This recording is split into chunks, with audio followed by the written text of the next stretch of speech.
City में। मैं हूं आपके साथ नैना शांडिल्या। खबरों की ओर रुख करेंगे, उससे पहले एक नजर डालेंगे आज की बड़ी खबरों की ओर। बता दें आपको कि चंडीगढ़ में से बड़ी खबर है, जहां कोरोना पर हरियाणा सरकार का बड़ा फैसला। यहां पर प्रदेश में 4 जिलों में मास्क लगाना अनिवार्य कर दिया है। इस बीच प्रदेश सरकार का बड़ा फैसला, जहां गुरुग्राम, फरीदाबाद, सोनीपत और झज्जर में मास्क लगाना अनिवार्य। बाकी जिलों में भी मास्क में राहत जारी है। अभी फिलहाल कोरोना के बढ़ते मामलों को देखते हुए सरकार ने यह फैसला लिया है। इस बीच बड़ी और अहम जानकारी आप तक पहुंचा रहे हैं, जहां कोरोना के बढ़ते मामलों को देखते हुए जिले के गुरुग्राम, फरीदाबाद, 4 जिलों में सरकार ने मास्क लगाना अनिवार्य कर दिया है। फिलहाल कई जिलों में अभी मास्क पर राहत है, बाकी जिलों में मास्क पर राहत जारी है। वहीं कोरोना के बढ़ते मामलों को देखते हुए प्रदेश सरकार ने इस बीच बड़ा और अहम फैसला लिया है, जहां प्रदेश के 4 जिलों में मास्क पहनना अनिवार्य है।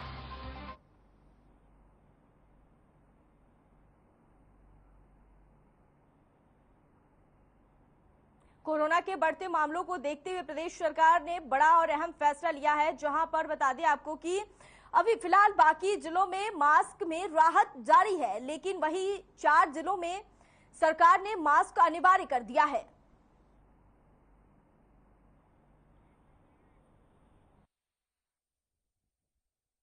देखिए, कुल जो केसेस हैं 238 मामलों में से 198 मामले गुड़गांव के हैं और लगभग 22 मामले फरीदाबाद के हैं। बाकी हरियाणा में तो आधे से ज्यादा जिलों में जीरो केसेस है। वहां कोई केस नहीं बढ़ रहा है। अब मैंने टीम भेजी थी वहां पर गुड़गांव में ये स्टडी करने के लिए कि गुड़गांव में ही क्यों बढ़ रहे हैं। वो अभी उसकी रिपोर्ट आनी बाकी है, लेकिन फिलहाल एहतियात के तौर पर हमने दिल्ली से सटे 4 जिलों में गुड़गांव, फरीदाबाद, सोनीपत, झज्जर में मास्क लगाना अनिवार्य कर दिया है। जो नहीं लगाएगा उसको जुर्माना लगाया जाएगा। अभी तो लोगों को एहतियात बरतनी चाहिए अपने स्वयं की इच्छा से। लोगों को खुद मास्क डालने चाहिए और जो हाथ हैं सैनिटाइजर से या साबुन से दिन में समय समय पर धोते रहना चाहिए। इस बीच एक और बड़ी खबर आ रही है गुरुग्राम से, जहां एक बार फिर से गुरुग्राम में कोरोना बेकाबू होता हुआ नजर आ रहा है। बता दें आपको कि सोमवार को 198 नए एक्टिव मरीज मिले हैं कोरोना के। वहीं अब कुल एक्टिव मरीजों का आंकड़ा 781 के पार हो चुका है। इस बीच बड़ी और अहम जानकारी आप तक पहुंचा रहे हैं, जहां 136 मरीजों ने अब तक कोरोना को मात दिया है। सोमवार को 198 नए मरीज मिले, वहीं अब तक बता दें आपको 136 मरीजों ने कोरोना को मात दिया है। इस बीच बड़ी और अहम जानकारी आप तक पहुंचा रहे हैं, जहां गुरुग्राम में एक बार फिर कोरोना बेकाबू होता हुआ नजर आ रहा है। वहीं सोमवार को 198 नए एक्टिव मामले सामने आए। वहीं अब तक कुल एक्टिव मरीजों की संख्या 781 पहुंच गया है। इस बीच बड़ी और अहम जानकारी आप तक पहुंचा रहे हैं, जहां कोरोना एक बार फिर से गुरुग्राम में बेकाबू होता हुआ नजर आ रहा है। एक बार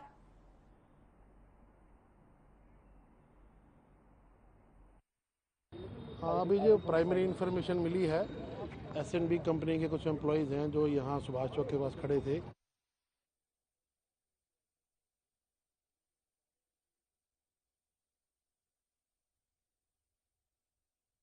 मात दिया। इस बीच बड़ी और अहम जानकारी, एक बार फिर से पाबंदियों का दौर लौटता हुआ नजर आ रहा है। एक बार फिर से बता दें आपको कि प्रदेश में कोरोना बेकाबू होता हुआ नजर आ रहा है, जहां 136 मरीजों ने, अगर हम बात करें कि कोरोना को 136 मरीजों ने अब तक मात दिया है। इस बीच बड़ी और अहम जानकारी आप तक पहुंचा रहे हैं, जहां एक बार फिर से गुरुग्राम में कोरोना बेकाबू होता हुआ नजर आ रहा है।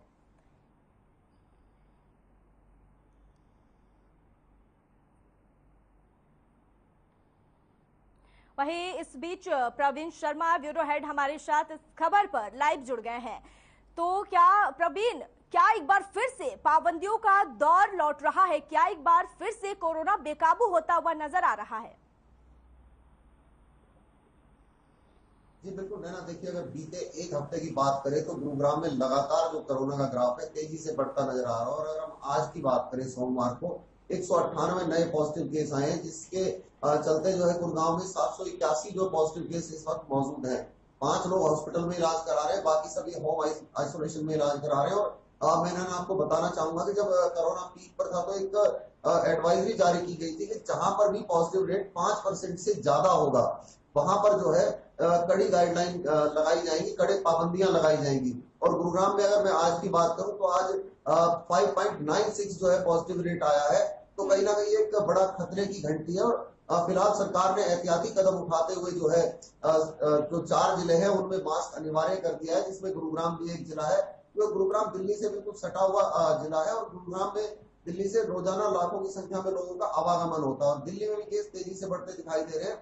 तो साफ तौर पर कहीं ना कहीं एक इफेक्ट नजर आ रहा है, दिल्ली का भी इफेक्ट कह सकते हैं इसको। उसके अलावा मैं बात करूं तो जो लोगों की लापरवाही है वो भी कहीं ना कहीं इसके लिए जिम्मेदार है, क्योंकि जिस तरह से फेस्टिव सीजन अभी बीता है और उसके बाद फेस्टिव सीजन के दौरान हमने देखा कि मास्क की जो मैंडेटरी गाइडलाइन है वो खत्म कर दी गई थी, जिसको लेकर लोग साफ तौर पर लापरवाह नजर आए। और उसका ही नतीजा है कि गुरुग्राम एक बार फिर से हरियाणा का कोरोना का हॉटस्पॉट बनता दिखाई दे रहा है। और यदि अब अभी ना संभले तो हमें और अन्य कड़ी जो पाबंदियां हैं उनका भी सामना करना पड़ सकता है। सरकार की ओर से साफ तौर पर एडवाइजरी जारी की गई है कि आप मास्क लगाइए, 2 गज की दूरी का पालन कीजिए और उसके अलावा अपने हाथों को धोते रहिए और सैनिटाइज करते रहिए। इस चीज को हमें अपनी दैनिक दिनचर्या में शामिल करना होगा, क्योंकि कोरोना अभी गया नहीं है और डॉक्टर्स का भी साफ तौर पर कहना है कि कोरोना अभी नहीं जाएगा। क्योंकि जिस तरह से डेंगू और मलेरिया के बीच हम रह रहे हैं उसी तरह और कुछ समय तक हमें इस बीमारी के साथ रहना पड़ेगा। और हम अगर इस बीमारी से बचना चाहते हैं तो हमें जो कोविड एप्रोप्रिएट बिहेवियर है उसका पालन करना चाहिए। जी जी प्रवीण, क्या 4 जिलों में सरकार अब तक मास्क लगाना अनिवार्य कर दिया है? सरकार के द्वारा एक बड़ा और अहम फैसला लिया गया है जिसमें गुरुग्राम भी शामिल है। तो क्या गुरुग्राम में लोग जागरूक नहीं है? क्या गुरुग्राम में लोग ढील दे रहे हैं जिस वजह से कोरोना बेकाबू होता हुआ एक बार फिर से नजर आ रहा है?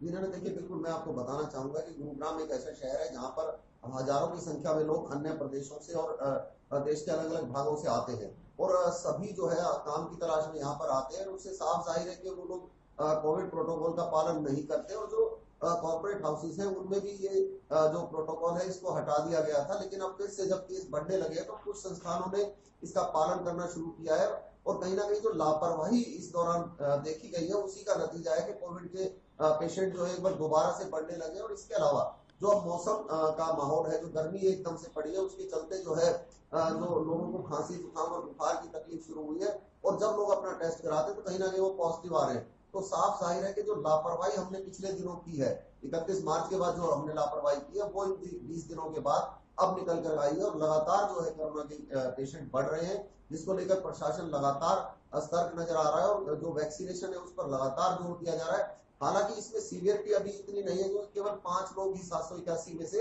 हॉस्पिटल में इलाज करा रहे हैं, बाकी सभी का होम आइसोलेशन में इलाज चल रहा है। डॉक्टर्स का कहना है कि मॉर्टलिटी रेट इसमें अभी नहीं बढ़ेगा, लेकिन कहीं ना कहीं जो वैक्सीन लगवा चुके लोग हैं वो भी लापरवाह हो गए थे कि हमने दोनों वैक्सीन लगवा ली है, हमने बूस्टर डोज लगवा ली है तो मास्क लगाना बंद कर दिया था। अब जबकि डॉक्टर्स और स्वास्थ्य विभाग की ओर से साफ कहा गया था कि आप ऐसा मत समझिए कि आपका वैक्सीनेशन कंप्लीट हो गया है तो आप कोरोना से बच जाएंगे। वैक्सीनेशन के बाद भी कोरोना आपको हो सकता है, हाँ इतना जरूर है कि उसकी सीवियरिटी इतनी नहीं रहेगी कि उसमें आपकी जान का खतरा हो। तो कहीं ना कहीं लोगों को समझना होगा कि मास्क हमारे लिए अभी बहुत जरूरी है और हमें जो सरकार द्वारा जारी गाइडलाइन है उनका सख्ती से पालन करना चाहिए, नहीं तो हमें और ज्यादा सख्त पाबंदियों का सामना करना पड़ सकता है। बहुत बहुत शुक्रिया आपका प्रवीण जी तमाम जानकारी के लिए। चलिए आगे रुख करेंगे खबरों की ओर। खबर चंडीगढ़ से है जहां बिजली मंत्री रणजीत चौटाला ने एक बड़ा बयान दिया है। उन्होंने कहा कि प्रदेश में बिजली कटौती की परेशानी शुरुआती 2 दिनों में आई थी, लेकिन अब ऐसी कोई दिक्कत नहीं आएगी। प्रदेश में 7,700 मेगावाट की मांग है, जिसमें से 6,500 मिल रही है, जबकि 1,200 मेगावाट टाटा से खरीद की बात चल रही है। वहीं पानीपत में थर्मल पावर प्लांट से 710 मेगावाट बिजली की आपूर्ति मिल रही है, जिसमें से 250, 250 और 210 मिलेगी। साथ ही सीएलपी झज्जर से 600 मेगावाट जल्द ही मिलना शुरू हो जाएगी।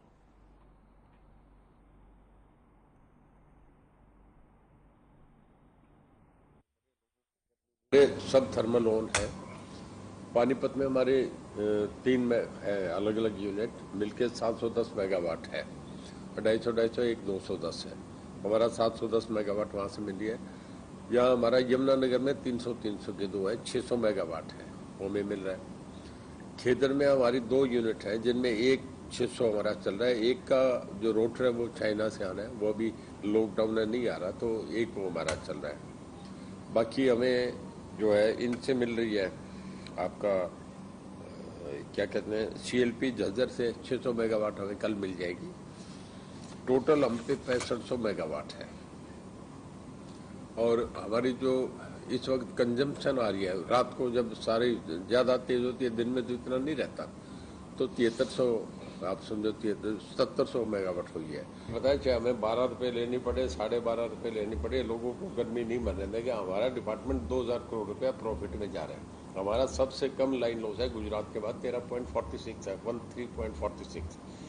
तो हमें हमारा प्रॉफिट 2000 से हम 1700 करोड़ हो जाएगा, 1800 करोड़ हो जाएगा, पर लोगों को गर्मी में तकलीफ नहीं आना। बहुत बढ़िया चल रहा है जी। हमारा जो नया है, एक तो हमने सब सिस्टम जो है ऑनलाइन कर दिया। किसी को भी बीच में कोई डिस्ट्रिक्ट जेल वाला या जो कैंटीन के जो ठेके लेते थे, वो सब काम बंद हो गया। अब तो एक ही ऊपर से सीधा टेंडर है, सब ऑनलाइन है। जो सबसे कम रेट आएगा, हाई पावर परचेज कमेटी बैठती है, उसमें लेते हैं। उसमें CM भी बैठते हैं, मैं भी बैठता हूँ, हमारे DGP बैठते हैं, होम सेक्रेटरी बैठते हैं। तो बड़ी टोटल ट्रांसपेरेंसी है। कहीं इधर उधर कोई जो पहले के जो सिस्टम। वहीं गुरुग्राम में कैश वैन से करोड़ की लूट का मामला सामने आया है। बताया जा रहा है कि वारदात को अंजाम 4 से 5 हथियारबंद बदमाशों ने दिया। कैश वैन से लूट सुभाष चौक इलाके में की गई। पहले बदमाशों ने मिर्ची पाउडर डाला और उसके बाद बंदूक की नोक पर 1 करोड़ की लूट की गई। वहीं बताया जा रहा है कि कैश वैन रोककर कर्मचारी कार शोरूम में पैसे लेने गया था। ये भी सामने आया है कि कैश वैन में ना तो लॉकर था और ना कोई सुरक्षा गार्ड मौजूद था। इस मामले में गृह मंत्री अनिल विज ने कहा कि आरोपियों को बख्शा नहीं जाएगा। जैसे दूसरे बदमाशों पर लगाम लगी है, वैसे ही इन बदमाशों को भी पकड़ा जाएगा। सर जैसे हम गाड़ी ज्यादा गई थी, इसमें हल्की कम गई थी, इसमें ज्यादा इस तक गई। तो जैसे फिर यहाँ से फिर पिस्टल दिखाई, मतलब छोटे टाइप में। अब सर ये तो मैं कह नहीं सकता। कितने लोग थे यहाँ? 2-3 लोग। मामले अगर आ रहे हैं तो हमारी पुलिस उनको पकड़ भी रही है। जितने भी मामले आ रहे हैं, संगीन मामले आ रहे हैं। अब कुलदीप बिश्नोई को धमकी दी गई थी 2 करोड़ की फिरौती मांगने की। हमने सख्त कार्रवाई करी और 2 दिन में हमने आदमी पकड़ लिया। तो इस प्रकार से कोई भी मामले जो हैं, जितने भी हैं, हमारा प्रशासन पूरी तरह से सतर्क है। पुलिस प्रशासन, मैं खुद हर जिले से, हर SP से उनकी रोज की रिपोर्ट लेता हूं। मेरे कंप्यूटर पर रिपोर्ट आती है कि कितने केसेस उन्होंने पकड़े और कितनी जो ड्रग्स पकड़ी, कितनी स्मैक पकड़ी, कितने हथियार पकड़े, ऐसे प्रकार के कितने जुआ खेलने वाले पकड़े, कितने सट्टा खेलने वाले पकड़े। हर SP की मेरे पास रोजाना रिपोर्ट आती है। हाँ, अभी जो प्राइमरी इंफॉर्मेशन मिली है, SNB कंपनी के कुछ एम्प्लॉयज़ हैं जो यहाँ सुभाष चौक के पास खड़े थे और अभी इन्होंने कैश काउंट नहीं किया एग्जैक्ट कैश तो, लेकिन जो बता रहे हैं कि 4-5 लड़के आए थे और आंखों में मिर्च डाल के और वेपन दिखा के लूट करके गए। क्या कुछ लग रहा है सर यहाँ पे किस तरह से पहुंचे थे, क्योंकि मेन गैरेज से साइड में खड़ी है इनकी गाड़ी? ये अभी प्रारंभिक जांच शुरू हुई है अभी, और जांच के बाद देखेंगे क्या निकल के आता है। कितने लोग शामिल थे सर, कितने वारदात में? अभी तो 4 से 5 लोग बताए जा रहे हैं, बाकी इन्वेस्टिगेशन में पूरा। ना खुदा मिला ना विसाले सनम, ना इधर के रहे ना उधर के रहे हम। जी हां, फरवरी में जब गुरुग्राम के विधायक ने भीमगढ़ खेड़ी पार्ट 3 में सीवर और पेयजल की लाइन डालने के लिए भूमि पूजन किया था, तो यहां के निवासियों की खुशी का कोई ठिकाना नहीं रहा। लेकिन फिर क्या हुआ जब उम्मीद टूटी, देखिए ये रिपोर्ट।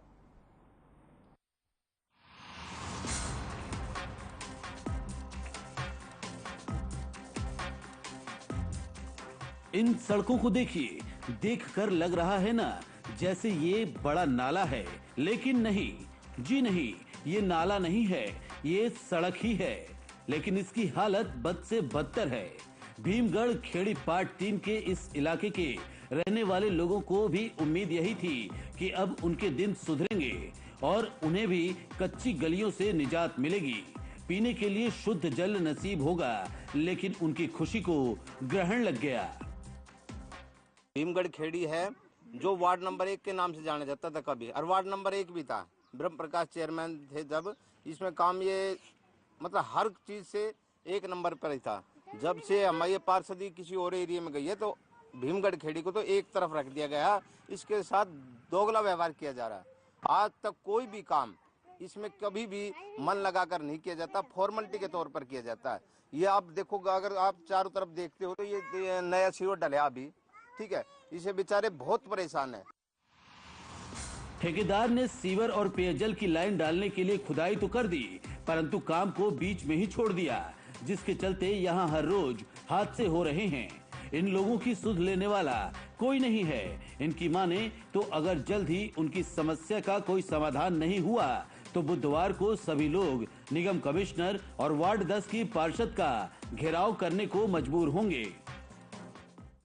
फरवरी में माननीय सिंगला जी विधायक जो गुड़गांव के हैं, उनके द्वारा इस एरिया का काम करने का शुरू करवाया गया था। उसके बाद 15 दिन तक कोई काम नहीं हुआ। हमने बहुत बार जेई एक्शन चीफ इंजीनियर तक बात की, पार्षद जी से बात की, एमएलए साहब को बोला, लेकिन किसी ने सुध नहीं ली।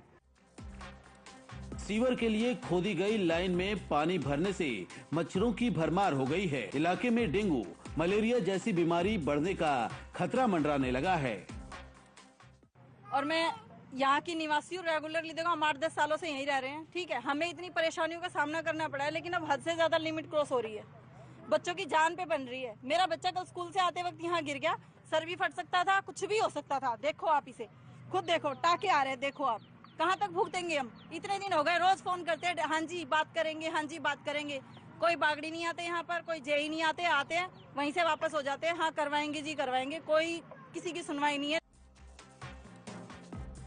अगर जल्द ही लोगों की समस्याओं का समाधान नहीं हुआ तो वो लोग निगम पार्षद और निगम के अधिकारियों का घेराव करने को मजबूर हो जाएंगे। हमारे इधर 2 महीने से तो बिल्कुल पानी नहीं आ रहा। 20-20 रुपए की बोतल लेकर आते हैं शाम। एक बात बताओ, 20 रुपए की बोतल कितने दिन चलेगी? दिन भर 2-2 बोतल 3-3 बोतल पानी लगता। कहाँ से आएंगे इतना पैसा? बच्चों को नहाने के लिए पानी नहीं, पीने के लिए पानी नहीं, पानी के लिए भी हम इतने यहाँ बहुत ज्यादा। पर गर्मी का टाइम है, क्या करेंगे? कूलर नहीं चल पाते, क्या करेंगे? कैसे बहुत परेशान हो रहे हैं हम लोग यहाँ से।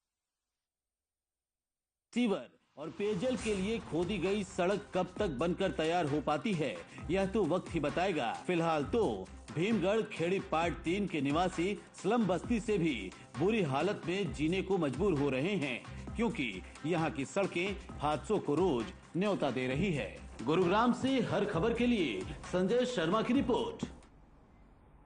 सोनीपत के कुंडली इंडस्ट्रियल एरिया में स्थित पेपर प्रिंट बनाने की एक फैक्ट्री में अचानक अज्ञात कारणों के चलते आग लग गई और देखते ही देखते आग ने पूरी फैक्ट्री को चपेट में ले लिया और फैक्ट्री जलकर राख हो गई। इतना ही नहीं, फैक्ट्री में रखे केमिकल के ड्रम आग लगने के चलते फटने लगे, जिसके चलते आसपास के इलाके में सनसनी फैल गई। सूचना पर पहुंची पुलिस और फायर ब्रिगेड की 3 गाड़ियों ने कड़ी मशक्कत के बाद आग पर काबू पाया। वहीं फिलहाल पुलिस आग के कारणों का पता लगाने में जुटी हुई है। इस बीच डिप्टी कमिश्नर ने मौके का निरीक्षण किया और साथ ही उन्होंने एसडीएम के नेतृत्व में जांच के आदेश दिए कि जो टीम मामले में बनाई गई है वो 48 घंटे में अपनी रिपोर्ट डिप्टी कमिश्नर को सौंपेगी।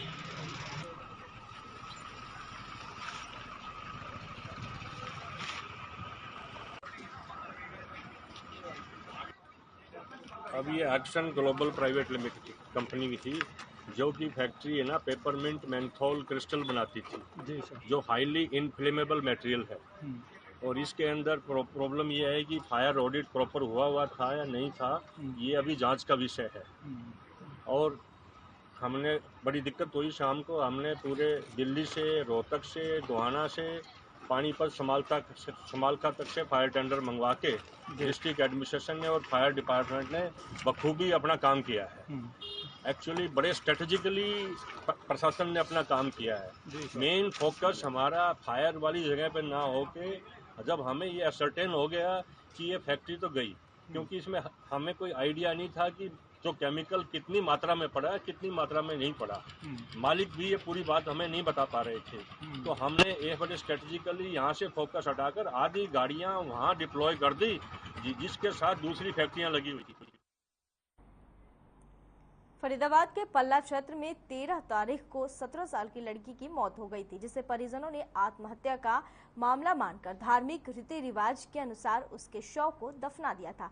लेकिन घटना में रोचक मोड़ तब आया जब मृतक लड़की के भाई को इस आत्महत्या का शक हुआ और उसने आसपास के सीसीटीवी खंगाले। सीसीटीवी में उसने कुछ ऐसा देखा जिससे उनका शक यकीनन में बदल गया। वही बता दें आपको कि मृतक के परिजनों के मुताबिक सीसीटीवी में 4-5 युवक उनके घर में घुसते हुए और निकलते हुए दिखाई दिए। पुलिस ने इस मामले में कार्रवाई करते हुए आरोपियों से पूछताछ की। अपील कर डिप्टी कमिश्नर ने डिप्टी मजिस्ट्रेट नियुक्त करते हुए 4 दिन पहले दफन हुए शव को निकालने के आदेश दिए ताकि उसका पोस्टमार्टम कराया जा सके।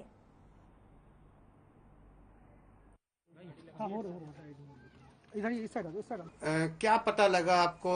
मैंने देखा है जब उसको कब्र में से निकाल रहे थे, आप साथ थे, क्या पुलिस ने जो है क्या कार्रवाई करी और आपको कैसे क्या पता लगा? जी हाँ, मेरे पास भाई का फोन गया था कि ऐसे ऐसे बात है, वो लड़की मरी नहीं है, उसको मारा गया है। मैं यहाँ मौके पर आया, देखा, इन्होंने सीसीटीवी की मुझे फुटेज दिखाई, फिर थाने गए, थाने में जाकर काफी परेशानी हुई। काफी जब कहने के बाद उन्होंने एक कागज पे 2 लड़कों का नाम लिखा, जबकि उसमें 4 लड़के मौजूद थे। हमने कहा जी वो कि नहीं 2 ही लड़के आएंगे, बाकी पोस्टमार्टम के बाद होगा, या आपको डेड बॉडी उखाड़नी पड़ेगी। मैं कि ठीक है, जब हमारी लड़की मारी हम उखाड़ देंगे, कि उसके बाद हम कार्रवाई करेंगे। तो आज एसीपी साहब आए और पूरा स्टाफ आया था बीके से, डॉक्टर भी आए थे। मैंने अपने मौके पे दफन करा लड़की को और उसी कब्र को फिर उखड़वाया। तो वो अपने लिख के ले गए वहाँ कार्रवाई पूरी, और जो भी है वो करें, हम आपको संतुष्ट करेंगे, कार्रवाई करेंगे। लेकिन जब लड़की के साथ ये हादसा हुआ उस टाइम पे आपने पुलिस में कंप्लेंट क्यों नहीं की और कार्रवाई के लिए क्यों नहीं कहा? सर इसलिए नहीं की, वो रमजान से रहती थी, तो हमने सोचा कि वो लड़की रमजान से होगी, उसके दिमाग की नस वस फट गई है, पानी की वजह से वो हादसा हो गया है। ये हादसा जब पता लगा है, जब सीसीटीवी को चेक किया गया कि वो लड़की मारी गई है, हादसा नहीं हुआ है। लेकिन कैसे पता लगा, कैसे शक हुआ कि सीसीटीवी फुटेज में आपको देखने के लिए? ये आंगनवाड़ी वाली आई थी जो आधार कार्ड बनाती हैं, तो ये हमारी गुड़िया जो है बड़ी उनके पास गई, बोली कि हमने 4 लड़के देखे थे जिनसे वो लड़ रही थी। तो उस शक पे हमने उसको सीसीटीवी को चेक कराया, तो वो लड़के मौजूद आए। फिलहाल के लिए मेट्रो सिटी में बस इतना ही। मुझे दीजिए इजाजत, देखते रहिए हर खबर। नमस्कार।